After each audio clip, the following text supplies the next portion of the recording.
Hi again, everyone. Pastor Brandon here. Thanks for tuning in to another in our series of videos that we're putting together to try and provide resources for people, helping them to navigate life in a coronavirus world, where we're featuring different people from a local perspective here in Lake County that we know and trust and believe that they would have some helpful information to share with people. And we're thankful in this video to have with us Bob Taseff. Bob is one of the counselors who works at Whitestone Resources here in Lake County.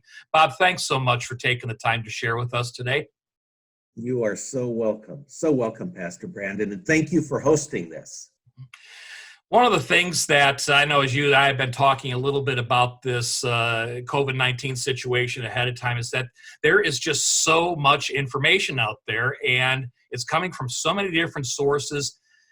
It can be overwhelming for people. It can be confusing for people. How can people just go about sorting through all the information in such a complex situation? Oh my goodness, that is a great question, isn't it? And so timely, because this is a new situation for almost all of us that we find ourselves in right now. This is a novel virus, first time around, and it can be overwhelming with just the amount of information that's out there. And I think if we can focus maybe on the psychological part today, part of the psychological part that links to health is being able to acquire accurate information. So the first challenge is trying to discern amongst all the information that's out there, what is accurate? What are the facts? What are people's opinions?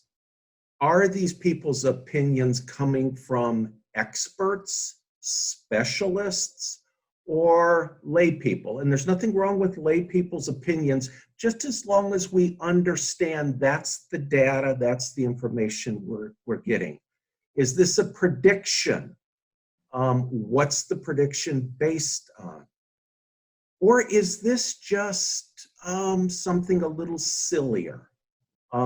Because the reason we're trying to gather and process this information from a psychological healthy standpoint is that information is going to help us both with our feelings, but also maybe more importantly, with the plan that we're going to create. We want to create a wise plan that's going to keep us safe and protected. So it's imperative then that we're dealing with accurate factual information, because falsehoods used to shape a plan are not going to leave us with a wise plan. So trying to find the facts, trying to find trusted experts, and then organizing and synthesizing the information to create a wise health plan or strategy. But it's not easy. Right. And one of the things that can create one of the challenges, at least my impression of it is you'll have people who the opinions, the emotions, and the feelings become more important than the facts. Yes, yes, yes, yes. So true. And also another component of healthy psychological processing. It's not just in this COVID pandemic that we can fool ourselves into, amongst all of the data, all the information, often what I call parts, which are the more important ones. And going through this pandemic can help us improve our psychological health if we can identify, this is what I'm feeling. So, and why, if I may, and why am I feeling that? Because one of the things when we start to talk about our feelings is to be able to identify what I'm feeling, but at the same time, just as important is why am I feeling that? The reason I add why am I feeling that is to discern and differentiate between feelings that are valid and feelings that are invalid. What do I mean by that? Feelings are often tied to a thought or a belief or an expectation. A valid feeling will have an accurate belief or thought or expectation. An invalid feeling will have something that is not as accurate. For example, we were all probably scared when we were little boys and little girls. Often, people will say, I'm afraid because there's a boogeyman in the closet. And the feeling feels very real. It's not a false feeling. It's a very real feeling. But the feeling is based on the thought that a boogeyman exists and is going to come out and do harm.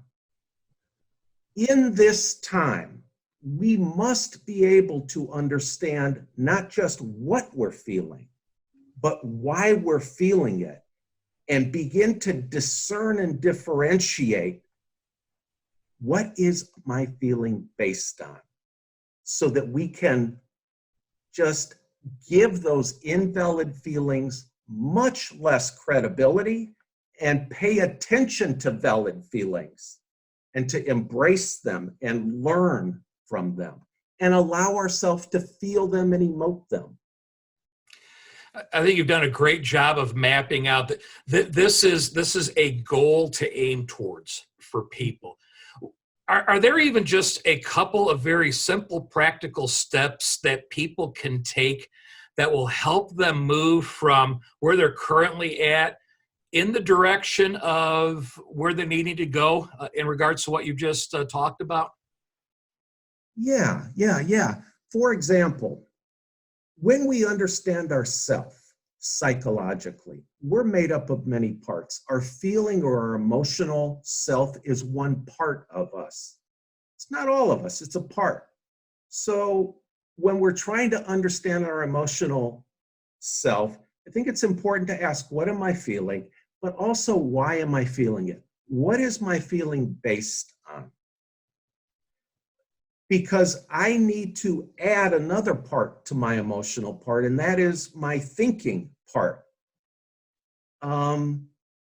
And so that will help me, it will help us combine two parts of self, how I'm feeling with what I'm thinking.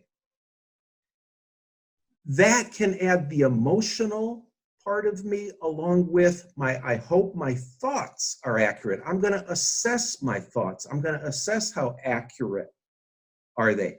Based on what evidence do I have this thought or expectation? Why? Because there's another part of me, and that is, how am I going to respond to my feeling and my accurate thoughts? How am I going to respond in a wise and healthy way? So I want to be going through and try to integrate my feelings, make sure they're valid with my thoughts to understand that those are accurate thoughts, because that will give me information to create wise and healthy strategies and plans or responses. So it's an integrative approach, because part of health is integrating and balancing between many important parts. And as you're talking about the importance of having this integrated approach to life with our thoughts and emotions, I know for you as a counselor who approaches your work from a faith-based perspective, what would you say would be something important for people to keep in mind when it comes to integrating their own faith into their lives, so that they can experience God and His presence within their lives right now? That is a great question. That is a great question because for so many of us and so many people who may be watching this, faith is going to be their core valued part of self. And so that must be integrated. It must be integrated in how they're understanding both this pandemic, but their own being in the midst of this pandemic. So integrating your faith, integrating promises of God, like he promises he will never leave us nor forsake us. Can you integrate that promise? How does a God who promises that to each of us, how is he present in this?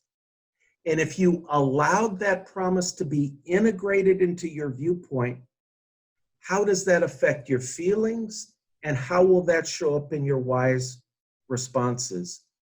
Knowing that God describes himself in many ways, one of which is God is love. Not as God is loving, but God is love. How does that part of your faith play a role or get integrated into how you're experiencing this pandemic? Because when we start to talk about things like feelings, how does your faith help you discern the difference between feeling afraid and being afraid? Because feeling afraid is a much smaller part in your being. When we start to say, what is the difference between I'm feeling afraid? How do I describe how I'm being? God asks us not to be afraid. So that allows a possibility of feeling afraid without being afraid. So can we take a feeling of fear? Can we add accurate, truthful data? Because there are some real threats out there. This is real. God gives us that feeling so we can pay attention to these real threats, discern and differentiate, understand the probabilities. Why? So we can make a wise plan to be safe. How do we integrate courage? In Joshua, God calls Joshua and us to be strong and courageous. How do we integrate that into our being? So that's some of how we can integrate our faith into our being and our mindset as we move through this pandemic, this odd new normal for all of us. Or using a phrase that Ecclesiastes use, as we move through this season. There's so much that you shared with us, and I know there's so much more that we could dive into here today, and maybe we'll have the opportunity to feature you in another video here at some point down the road. But thank you, Bob, for sharing this perspective with us, and I'm confident that what you shared will be a source of encouragement for people who have been watching today. Oh, you are so welcome, Pastor Brandon, and to all of those. As God told Joshua, have faith, be wise, and be strong and courageous. So thank you for providing this. Well, we thank all of you for watching, and if this video has been an encouragement to you, we'd invite you to share it with somebody that you know that could be encouraged as well. If you want to check out more resources, we do have resources available on our church's website. Log on to vcgurnee.org, and you can find the different resources we have available, not just on these topics related to mental health, but covering a number of different topics as well. Thanks again for watching. For Bob Taseff, I'm Pastor Brandon. Have a great rest of the day. God bless you. We'll see you next time.